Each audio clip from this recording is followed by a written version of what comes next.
Menteri Koordinator Bidang Infrastruktur dan Pembangunan Kewilayahan Agus Harimurti Yudhoyono mengatakan penyelesaian utang kereta cepat Jakarta-Bandung atau WUSH masih terus dikaji.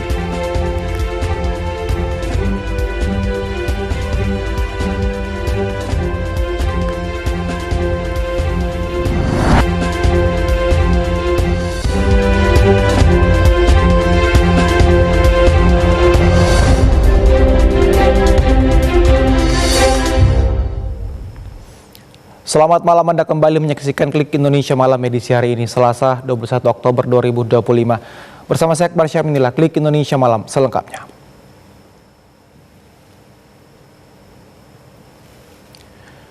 Kita awali Klik Indonesia Malam, Saudara. Menteri Koordinator Bidang Infrastruktur dan Pembangunan Kewilayahan Agus Harimurti Yudhoyono mengatakan penyelesaian utang kereta cepat Jakarta-Bandung atau WUSH masih terus dikaji.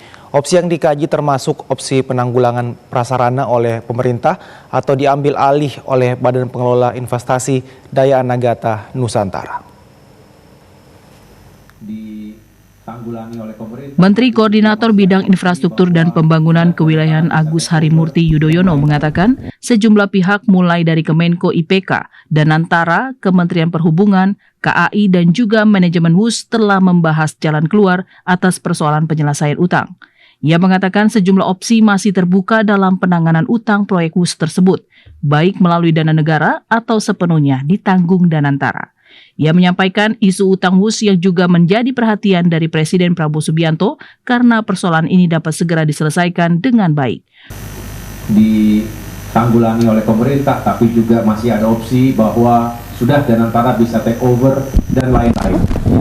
Saya tidak ingin menjadi polemik antara pemerintah seperti berhadapan-hadapan dengan swasta, dengan Danantara atau BUMN. Karena sama-sama kita ingin mencari solusi yang terbaik. Ini arahan dari Pak Presiden dan saya sedang mengawal isu ini bersama teman-teman yang lain.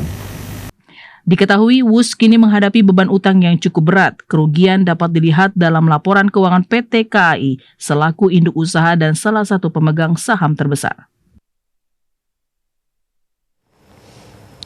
Menteri Koordinator Bidang Infrastruktur dan Pembangunan Kewilayahan Agus Harimurti Yudhoyono menilai sepinya Bandara Internasional Jawa Barat Kertajati di Kabupaten Majalengka, Jawa Barat karena lokasinya yang jauh atau in the middle of nowhere.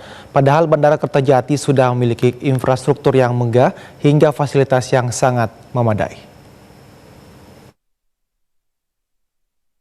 Bandara Internasional Kertajati di Kabupaten Majalengka, Jawa Barat masih kesulitan menarik penumpang. Bandara terbesar kedua setelah Soekarno-Hatta itu sebenarnya mampu menampung hingga 6 juta penumpang per tahun. Namun hingga kini aktivitas di Bandara Kertajati masih sangat terbatas. Menteri Koordinator Bidang Infrastruktur dan Pembangunan Kewilayahan Agus Harimurti Yudhoyono menilai sepinya Bandara Internasional Jawa Barat Kertajati di Kabupaten Majalengka, Jawa Barat karena lokasinya yang jauh atau in the middle of nowhere. Kertajati, beberapa saat yang lalu di awal saya masuk ke Kemenko Infrastruktur ini dihadapkan dengan permasalahan Kertajati. Sudah pernah ke sana semua teman-teman? Belum. Siapa yang pernah ke sana? Seperti apa Kertajati? Iya. Tapi bagus kan? Besar, bagus, megah, tapi in the middle of nowhere. Di Majalengka, kawasan Rebana namanya. Nah, mengapa? Nah, kita coba mencari solusi agar traffic bisa kembali hidup, maksudnya pesawat bisa datang ke sana dan pergi dari sana. Kita harus ciptakan sesuatu. Guna mengatasi permasalahan ini, Menteri Koordinator Bidang Infrastruktur dan Pembangunan Kewilayahan Agus Harimurti Yudhoyono menyatakan telah melakukan sejumlah upaya, salah satunya dengan mendorong kerjasama antara pengelola BIJB Kertajati dengan Garuda Maintenance Facility Aero Asia Tbk untuk menyediakan layanan perawatan unit pesawat. Menteri Koordinator Bidang Infrastruktur dan Pembangunan Kewilayahan Agus Harimurti Yudhoyono meresmikan Infrastructure Project Facility Office atau kantor fasilitas proyek infrastruktur di kantor Kemenko IPK, Jakarta. Menteri Koordinator Bidang Infrastruktur dan Pembangunan Kewilayahan Agus Harimurti Yudhoyono meresmikan kantor fasilitas proyek infrastruktur. Kantor ini nantinya akan menjadi platform koordinasi satu atap di bawah Kementerian Koordinator Infrastruktur dan Pembangunan Kewilayahan untuk menjembatani investor, pemilik proyek, dan pemerintah daerah dalam menavigasi prosedur, menyelaraskan prioritas, dan mempercepat pelaksanaan proyek. Ia menyampaikan IPFO didirikan untuk menyelesaikan masalah-masalah birokrasi yang selama ini menjadi ganjalan pengembangan proyek infrastruktur. Ini sebuah kantor, sebuah fasilitas yang kami hadirkan untuk menjadi jembatan antara pemerintah, terutama dalam aspek pembangunan infrastruktur di seluruh wilayah, dengan para investor, termasuk partner kita dalam dan luar negeri yang ingin berinvestasi, ingin mengetahui proyek-proyek infrastruktur apa saja yang saat ini tengah dirancang juga dikawal dalam waktu mendatang. Dengan adanya IPFO, Menteri Koordinator Bidang Infrastruktur dan Pembangunan Kewilayahan Agus Harimurti Yudhoyono yakin ke depannya untuk berbisnis di Indonesia tidak perlu khawatir dengan halangan birokrasi, tetapi dimungkinkan dengan kemitraan. Kita ke informasi lainnya, Saudara. Persatuan Emirat Arab dan Indonesia semakin memperkuat kerjasama perdagangan antar kedua negara. Duta Besar Persatuan Emirat Arab untuk Indonesia, Abdullah Salim Al-Daheri, mengatakan hubungan perdagangan kedua negara telah menembus 5 miliar dolar Amerika Serikat atau setara 82,9 triliun rupiah.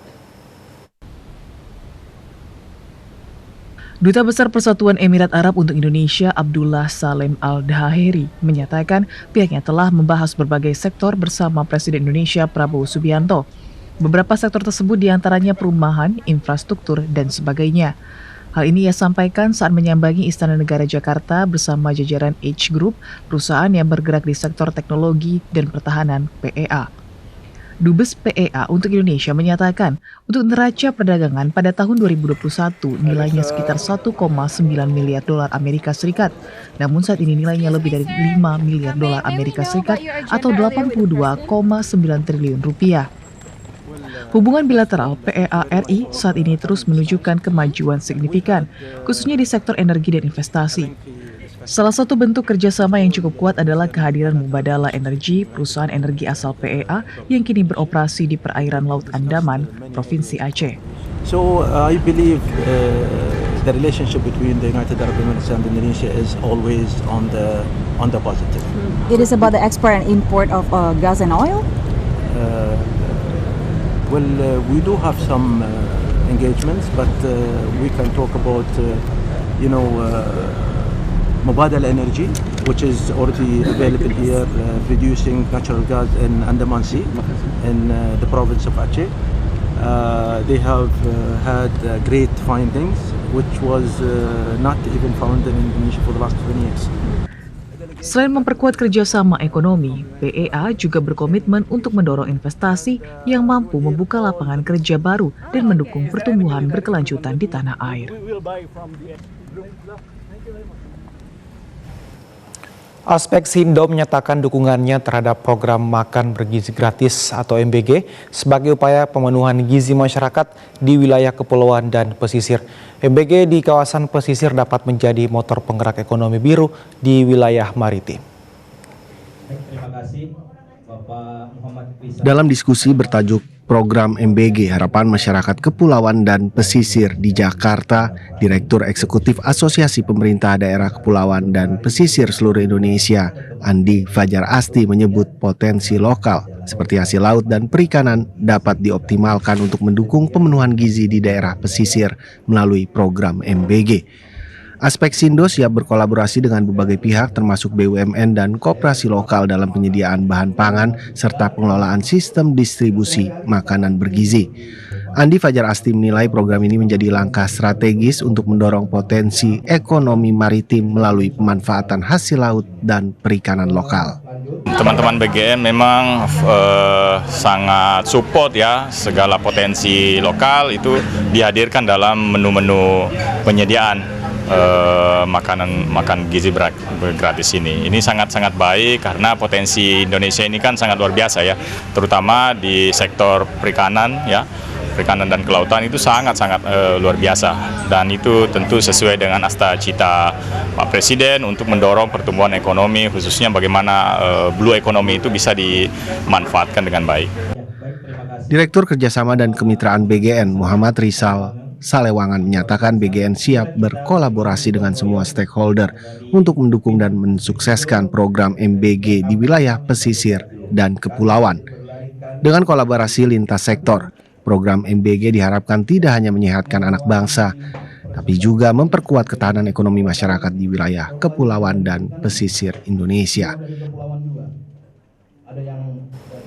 Kita ke informasi lainnya, Saudara. Menteri Transmigrasi Iftitah Sulaiman Suryanagara terbang langsung malam ini ke Kabupaten Fakfak, Papua Barat untuk memimpin proses evakuasi jenazah Anggit Bima Wicaksana, mahasiswa IPB dan anggota tim ekspedisi Patriot yang gugur dalam tugas pengabdian di kawasan transmigrasi Bomberei, Fakfak, Papua Barat. Kehadiran langsung Menteri Transmigrasi di lokasi menjadi wujud kepemimpinan tanggung jawab dan empati negara terhadap pengabdian para patriot muda yang bekerja di garis depan pembangunan wilayah transmigrasi. Proses evakuasi jenazah dilakukan dengan koordinasi antara Kementerian Transmigrasi, pemerintah daerah Fakfak, dan Papua Barat Daya, TNI, Kepolisian, Kementerian Perhubungan, IPB, Universitas, Airnav, Angkasa Pura Indonesia, RSUD Fakfak, serta aparat terkait. Jenazah diberangkatkan dari Fakfak menuju Jakarta pada kesempatan pertama menggunakan pesawat khusus dan diperkirakan tiba di Bandara Halim Perdana Kusuma pada 22 Oktober. Menteri Transmigrasi Iftitah Sulaiman juga akan mengawal langsung penyerahan jenazah kepada keluarga sebagai bentuk penghormatan dan tanggung jawab negara. Seluruh jajaran Kementerian Transmigrasi menyampaikan duka cita mendalam kepada keluarga almarhum dan mendoakan agar Anggit Bima Wicaksana mendapat tempat terbaik di sisi Tuhan. Kita ke informasi lainnya, Saudara. Pabrik ekstasi rumahan di kawasan Kedoya Utara, Jakarta Barat digerebek petugas Satres Narkoba Polsek Sawah Besar, Polres Metro Jakarta Pusat. Polisi mengamankan 6 orang pelaku beserta sejumlah barang bukti dalam penggerebekan itu.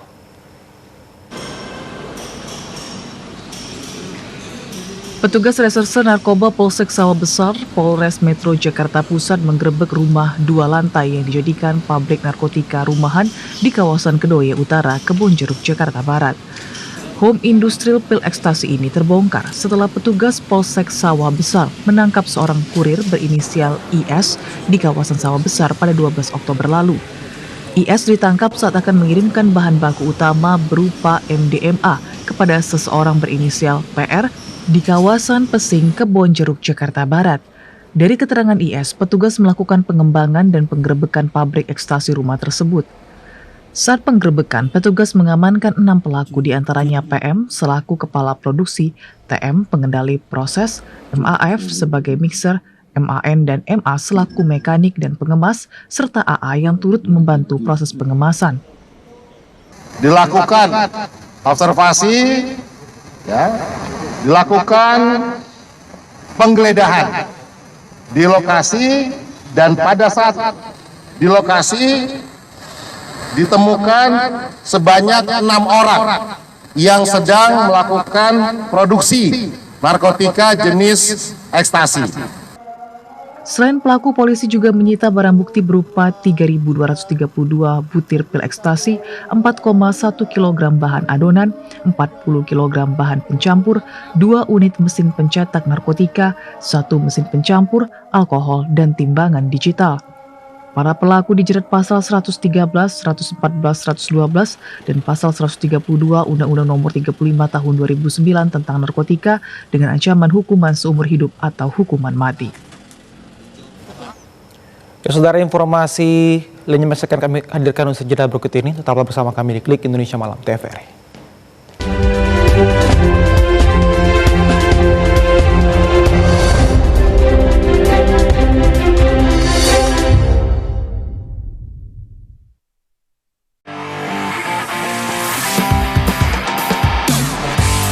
Anda pecinta olahraga? Perbaharui informasi Anda seputar dunia olahraga dengan menyaksikan Monitor Olahraga. Saksikan Monitor Olahraga setiap hari pukul 00 waktu Indonesia Barat di TVRI Nasional dan TVRI Sport.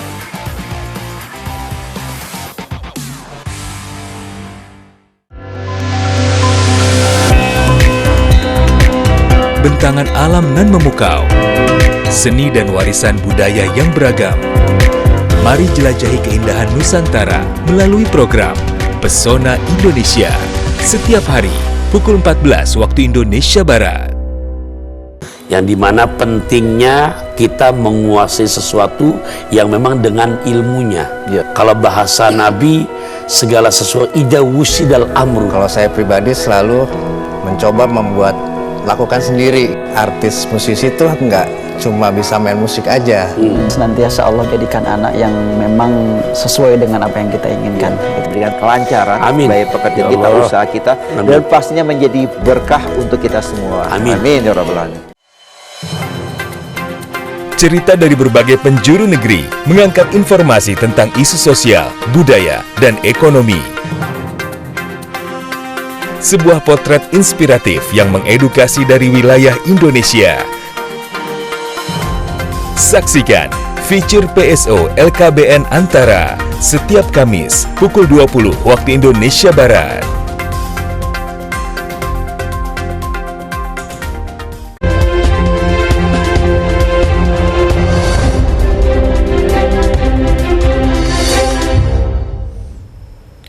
Terima kasih Anda masih bersama kami di Klik Indonesia Malam TVRI. Kita ke informasi lainnya, Saudara. Sejumlah mahasiswa dan masyarakat Cikeas Udik, Kecamatan Gunung Putri, Kabupaten Bogor, Jawa Barat, menggelar aksi unjuk atau untuk segera memberantas mafia tanah di pemerintahan ATR BPN wilayah Kabupaten Bogor. Sejumlah mahasiswa dan masyarakat merasa kecewa atas kinerja ATR BPN Kabupaten Bogor, Jawa Barat yang melakukan tumpang tindih sertifikat tanah atas lahan warga seluas 23.000 meter dengan PT Arta Wiguna di Cikeas Udik meminta untuk segera memberantas mafia tanah. Jelas kami dari Pemuda Lira hari ini kita berangkat dari hasil advokasi kita di mana warga Cikeas Udik, Kecamatan Gunung Putri di RT 3 RW 8 yang di mana lahan tersebut terjadi overlapping tumpang tindih dengan PT Arta Paraguna. Yang jelas PT tersebut sudah mati SHGB-nya, tapi sampai hari ini tidak ada kejelasan bahwa warga yang mempunyai lahan sudah berusaha untuk memperjelas, tapi adanya itu dioper-oper. Saya sebagai kuasa hukum di sini merasa tidak puas hasil dari audiensi dan mediasi di dalam tadi. Karena lagi-lagi kita dibenturkan dengan kewenangan tentang perma yang menyatakan bahwa Bogor 1 tidak punya kewenangan untuk menangani perkara ini. Karena perkara tanah Cikeas Udik itu masuk dalam Bogor 2. Tetapi seharusnya setelah judek presinya itu Bogor 1 sebetulnya bisa menangani. Sementara itu, perwakilan kantor ATR BPN wilayah 1 Cibinong menyatakan sejak per 10 Juni tahun 2022, Permen 12 tahun 2022 terkait buku tanah atau berkas sertifikat tanah warkas atau yang telah dilimpahkan ke ATR BPN Bogor yang berkantor di Jalan Sik, Kabupaten Bogor, Jawa Barat. Per 10 Juni 2022 berdasarkan Permen 12 tahun 2022, baik buku tanah, sertifikat, warka, semua sudah kita limpahkan ke Bogor 2. Jadi terkait data-data, kita juga tidak bisa mengakses datanya gitu karena semua data segala macam ada di Bogor 2. Mahasiswa dan masyarakat berharap para mafia tanah di wilayah Kabupaten Bogor segera diberantas. Saiful Hardi, TVRI Jawa Barat melaporkan. Saudara, dalam upaya mendukung cita Prabowo Gibran mewujudkan Indonesia swasembada pangan, Sahabat Tani Indonesia gelar demplot padi dengan pupuk organik nasional di lahan kurang lebih seluas 27 hektar. Demplot dilaksanakan di Desa Panjabrangan, Kabupaten Serang, Provinsi Banten. Ketua Umum Sahabat Tani Indonesia Sumaria Daeng Toba didampingi jajaran pengurus pusat lakukan demplot padi sehat. Padi yang didemplot diberikan pupuk organik nasional. Diharapkan program demplot di Provinsi Banten bisa seperti di daerah lainnya. Demplot berhasil dan menjadi percontohan. Tidak hanya Mulyadi, Ketua DPW Sahabat Tani Indonesia Provinsi Banten yang juga anggota veteran, para kelompok tani, Ketua DPD Sahabat Tani juga Sukma, Kepala Desa Panyabrangan menyambut baik program demplot ini. Saya sebagai Ketua DPW, kebetulan sebagai saya anggota veteran, yang mengucapkan terima kasih banyak, dan saya akan melaksanakan semampu saya untuk mensukseskan program Presiden Prabowo Subianto untuk swasembada pangan. Intinya itu. Dan kebetulan didampingi sebelah kanan saya juga, beliau ini Wakil Ketua Veteran Provinsi Banten, pengganti saya dulu. Harapan kedepannya sih saya paling berharap sekali dengan Ketua DPW ya, untuk bisa mengarahkan kepada DPD-DPD dan kelompok-kelompok tani untuk ke petaninya gitu loh. Ya harapan ke depan semoga Banten ini jadi percontohan yang paling ini gitu. Untuk beras organik, dukung makan gizi berganti? Itulah yang kita programkan. Makanya kita akan lihat bagaimana hasilnya ini, karena memang itu untuk masuk ke makan bergizi nanti ya. Sumaria Daeng Toba juga menyampaikan bahwa Sahabat Tani Indonesia terus disosialisasikan gerakan Go Organik dalam menciptakan beras sehat di seluruh Indonesia.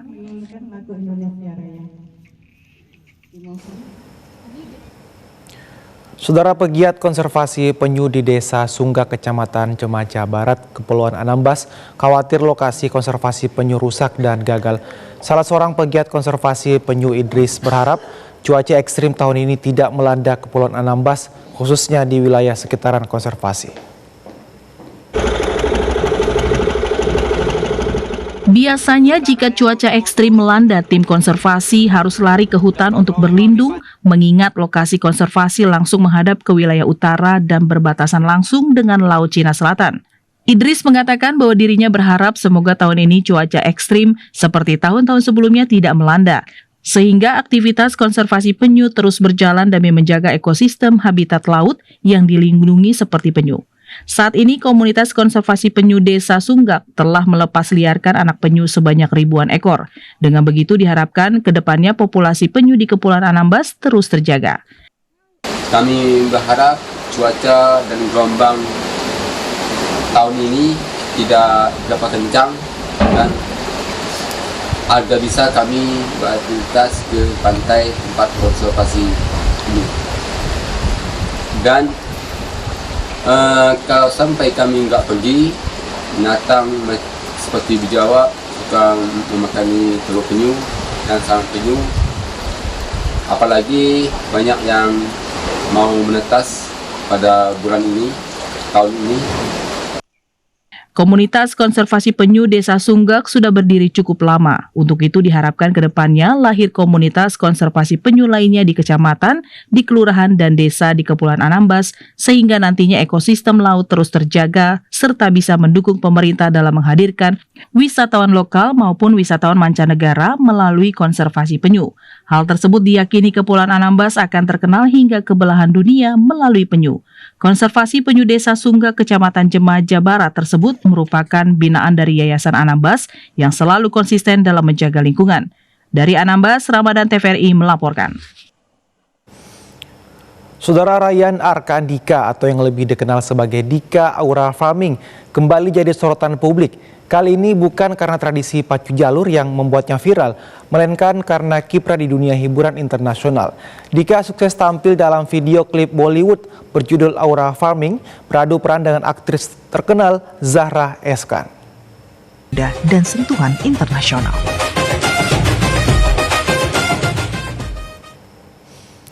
Saudara, belum mampu bangkit setelah beberapa tahun pasca COVID-19 dan ditambah ketatnya persaingan dagang global saat ini membuat salah satu perajin mainan anak Eduaktif di Bantul masih harus berjuang dan bertahan menghidupkan usahanya.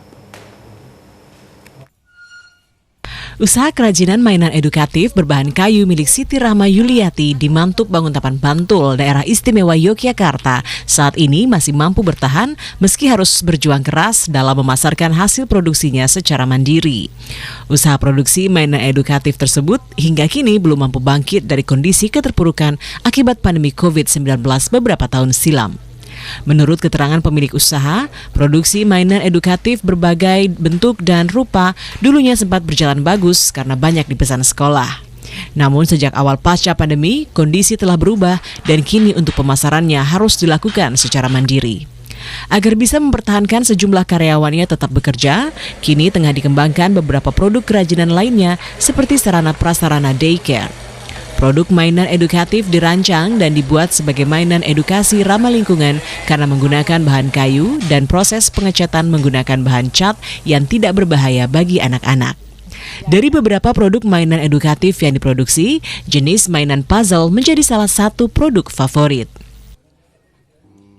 Selama COVID, usaha kami seperti hidup tidak mati tak gendak ya. Jadi dari pemerintah kan sudah jarang ada yang membeli, bukan? Kemudian kita untuk mempertahankannya ikut pameran-pameran, lalu kita jual secara di toko ya secara itu. Mungkin kalau warnanya cerah sama mereka lebih tertarik dan nggak tahu kenapa kayunya lebih awet. Sampai sekarang masih sering dimainin gitu. Mereka jadi hafal kayak apel warnanya merah, ada strawberry, terus ada kubis, sampai menyerupai bentuk aslinya kan. Terus ada miniatur kayak terminal, polisi gitu. Jadi mereka lebih senang dan lumayan buat mengalihkan perhatian biar mereka nggak main HP terus. Usaha mainan edukatif saat ini masih mempertahankan eksistensinya meski pemasaran dilakukan hanya menyasar pada konsumen perseorangan baik melalui kegiatan pameran maupun dipasarkan secara daring. Itu pun hasilnya belum maksimal, hanya untuk bertahan hidup. Menurut pemilik, pihaknya perlu bentuk pengembangan usaha baru selain produksi mainan edukatif yang akan dimulai pada 2026. Pemilik usaha berharap pasaran mainan edukatif berbahan kayu miliknya bisa kembali ramai seperti dulu sebelum masa pandemi COVID-19, sehingga bisa mempekerjakan belasan karyawannya kembali yang saat ini setengah diantaranya diliburkan sementara. Demikian Margo Laras, TVRI Yogyakarta melaporkan dari Bantul. Ya saudara, informasi tadi sekaligus menjadi penutup perjumpaan kita di Klik Indonesia Malam edisi hari ini. Saya Akbar Syam pamit, terima kasih dan sampai jumpa.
Arsenal bersiap jamu Atletico Madrid di Emirates Stadium.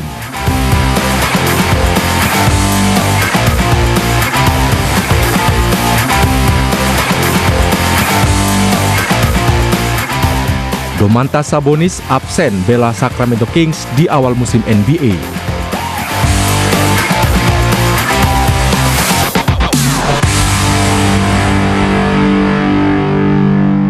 Pemirsa, selamat malam. Jumpa lagi di Monitor Olahraga. Selama 30 menit ke depan, kami akan menyajikan informasi menarik dari dunia olahraga, baik dari dalam negeri maupun mancanegara bersama saya, Zara Masid. Informasi selengkapnya tetap di Monitor Olahraga. Kami awali Monitor Olahraga malam ini dari dunia sepak bola. Laga sengit akan tersaji pada lanjutan Liga Champions Eropa antara Arsenal dan Atletico Madrid. The Gunners yang mengincar kemenangan ke-100 akan menjamu Atletico yang bertekad memperbaiki rekor pertandingan tandang mereka. Arsenal bersiap menyambut Atletico Madrid di Emirates Stadium pada lanjutan Liga Champions Eropa 2025. The Gunners yang saat ini berada di puncak klasemen Liga Inggris baru saja meraih kemenangan clean sheet saat melawan Fulham akhir